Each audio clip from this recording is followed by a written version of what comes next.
Esse é o canal Ótimo Juro, eu sou a Gabriela e no Fala Bibliotecária de hoje eu trouxe uma dúvida que é muito comum entre as pessoas fora do meio bibliotecário e inclusive algumas pessoas do meio bibliotecário. Às vezes quando as pessoas perguntam isso pra gente, a gente fica meio com um nó na cabeça e meio sem saber exatamente como distinguir. Então hoje eu vou falar sobre qual é a diferença entre classificação, catálogo, sumário e índice. Bom, esse assunto me veio à mente aqui pra trazer pro canal porque já me perguntaram qual era essa diferença e aí eu dei uma resposta, mas sabe quando aquilo fica na sua cabeça e você fica... Eu acho que eu não dei uma resposta boa o suficiente, minha resposta foi meio e eu acho que eu não consegui explicar exatamente qual é a diferença então entre essas 4 formas de organização. E aí eu resolvi pesquisar pra ver certinho então qual que é essa diferença e trazer pra cá uma explicação um pouco mais elaborada e melhor. Eu vou começar então falando sobre as classificações. Eu vou tentar pegar assim do mais abrangente e afunilando pra explicar melhor e pra ver se vocês conseguem entender então o que eu tô querendo dizer. Então começando pela classificação. Então o que é uma classificação? Lembrando aqui que eu tô usando como exemplo dessas organizações sempre organização de livros, porque eu acho que é mais fácil exemplificar e diferenciar. Então a classificação ela é usada para colocar determinada obra, determinado livro dentro de um campo do conhecimento.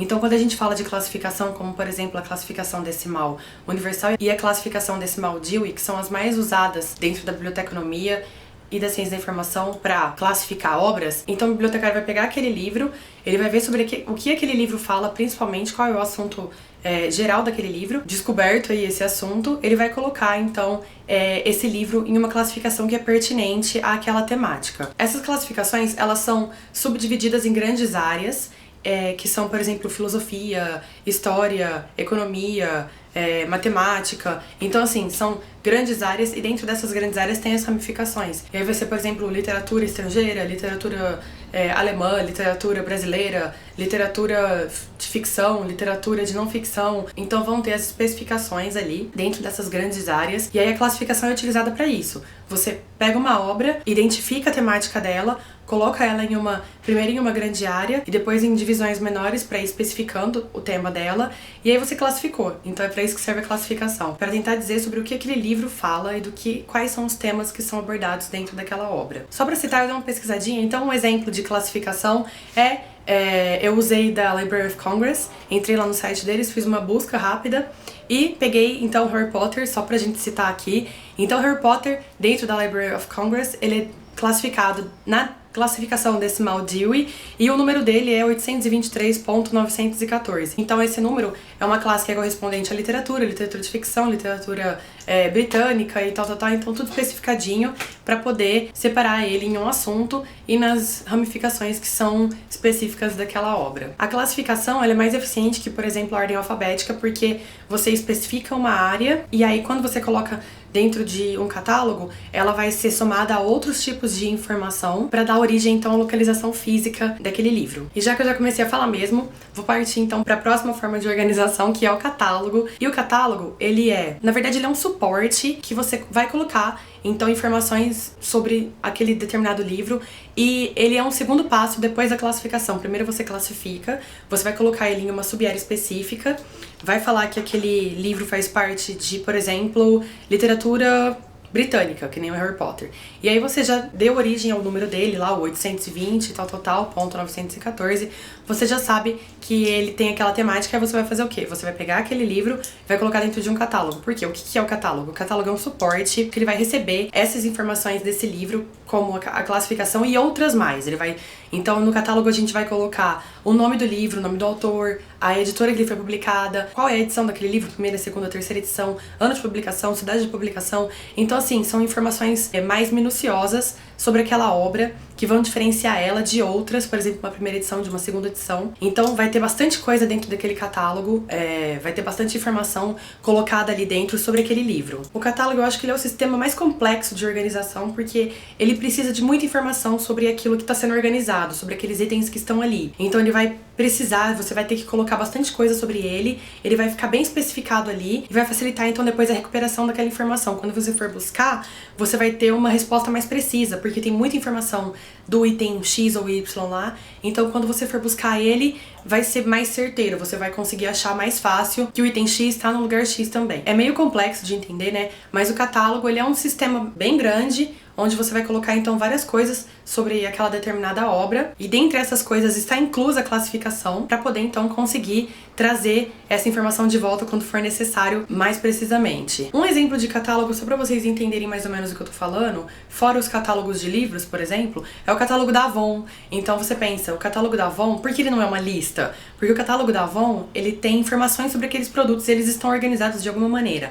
Então quando você abre lá o seu catálogozinho da Avon, primeiro vai vir os perfumes, depois vai vir a parte de maquiagem para mulheres, depois vai vir a parte de maquiagem para garotas, que é aquela linha mais adolescente, aí depois vai vir desodorante, aí depois vai vir aquela pouca que compra na Avon, né? Enfim, então você percebe que tem uma classificação, eles são separados por tipo de produto, e dentro desses tipos de produto tem uma variedade, e nessa variedade todos eles estão especificados. Então, eles têm... Então, lá diz para que serve aquele produto, quanto aquele produto custa, que cor é aquele produto, o tamanho daquele produto, a quantidade de produto que vem na embalagem.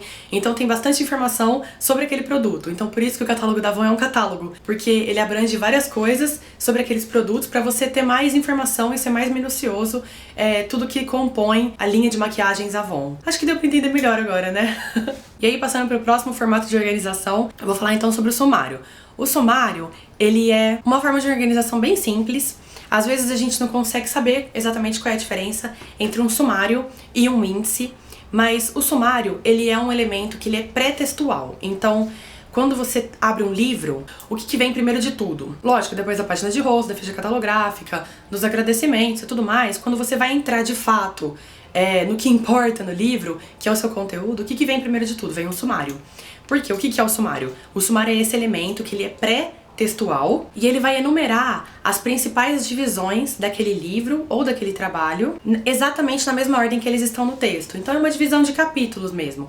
Então dentro do sumário você vai ver capítulo 1, exatamente qual é a página do capítulo 1, claro, seguido pelo capítulo 2, não pelo capítulo 3, exatamente onde está a página do capítulo 2, capítulo 3 e assim por diante. Então ele vai enumerar todos os pontos que serão discutidos ou que serão tratados naquele livro, naquele trabalho, exatamente da maneira que eles estão indo pela ordem das coisas mesmo. Então é isso. Já o índice ele é um elemento pós-textual, quer dizer, ele vai ficar depois do conteúdo principal do livro, depois do texto, e ele nada mais é do que uma lista de palavras, de frases, de ano, de fatos, de qualquer coisa que o autor deseja listar. Essa lista vai ser ordenada com um determinado critério, que pode ser, por exemplo, cronológico. Então, por exemplo, tem um livro que ele tem muitos fatos históricos no livro, e para organizar para o leitor, o autor resolve fazer um índice cronológico com todas as datas que ele colocou no livro dele, para caso você fique meio perdido, por exemplo, vai colocar lá 2016, o ano do caos da política no Brasil.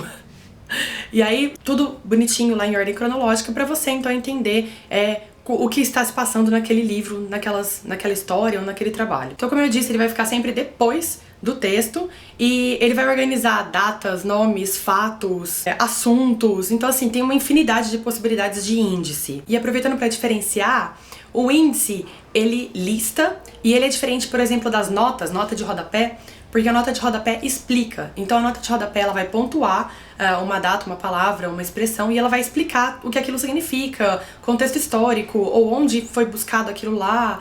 Então assim, ela é mais extensa, a nota. O índice não, o índice só pontua. Ele só vai fazer uma listagem de fatos, de nome, de datas, de qualquer tipo de assunto. São diversos tipos de índice, então assim, é uma mera listagem. Um exemplo muito bom de índice é, por exemplo, nessas enciclopédias, tipo essa daqui, que tem aqui atrás, né? Nessas enciclopédias antigas, o primeiro volume costumava ser sempre o quê? Um índice remissivo, que é um índice de assuntos. Então naquele primeiro volume vai falar tudo que vai ter nos próximos volumes listados, sem explicar nem nada. Então você abre o primeiro volume, eu preciso saber o que é erva cidreira. Aí eu vou lá, pego o índice remissivo, procuro erva cidreira para procurar em qual volume e em qual capítulo daquele volume vai estar, então, uma definição de erva cidreira. Então é isso, eles são bem diferentes, né? A gente usa um pouco de cada um no dia a dia, é um pouco confuso, mas eu acho que com essa explicação deu pra entender mais ou menos. Eu fiz um desenho que depois eu vou postar lá no blog, que é tipo um esquema